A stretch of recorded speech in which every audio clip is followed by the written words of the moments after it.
You'll first look at your Word application interface, or what you're seeing here on the screen. Might seem a bit imposing, but it's very straightforward. So we will go through methodically. Right at the top here, you have a bar that tells you what application is open, Microsoft Word, and the name of the currently open document. Then at the end here are three control buttons. The very first one is your minimize button, and if you click on that, it minimizes the whole of the application along with any open documents down to a button here in the taskbar. To open up the application and the documents again, simply click once on that button in the taskbar and your document and application are reopened. You are not actually closing down the application, you are just reducing your view of it. The next button along is a magnifying button, and at the moment your application is filling the entire screen. However, if I click on that button, my application is reduced down to a smaller window. I can click on that button again. It becomes a restore button, and the application window is enlarged or magnified to fill the entire screen. The third button along is your close button, which we will look at in the closing an existing lesson.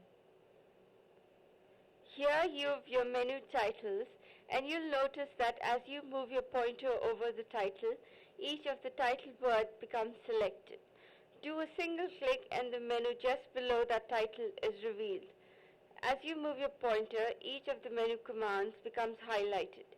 And if you want to choose a particular command, you can simply click on it. If you choose a command that has three dots after it or an ellipsis, such as this one, that indicates that a dialog box is about to be opened.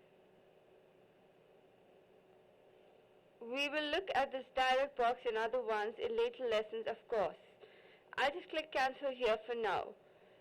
Alternatively, if I click on the file menu and I want to have a look at a command such as this one has got a little arrow just alongside to the right hand side that indicates a sub-menu is about to be displayed. And finally, if you choose to click on a command such as this that doesn't have an ellipsis or little arrow indicating a sub-menu, only that particular command is chosen. I'm going to click close here to come out of the print preview and back into the document itself. Now some of these menu commands have got icons alongside, and these indicate that some of those commands are available in a toolbar. At the top here are two toolbars. This one at the very top is your standard toolbar, and just below you have your formatting toolbar. These are known as your default toolbars because they are on display by default each time the application is launched. However, there are many other toolbars which will be displayed as and when they are required. So if you're in drawing mode, the drawing toolbar will be displayed. If you're in mail merging mode, the mail merging toolbar will be displayed. To choose the toolbar button, you simply move your pointer over it and you can click. So here, if I was to click on the open button, this will open up the open dialog box, and that's exactly the same as choosing file, open. That is the menu command. I click cancel here. I'm going to insert some text. Another part of the application interface is the status bar right at the bottom. This gives you additional information about the document with which you are working.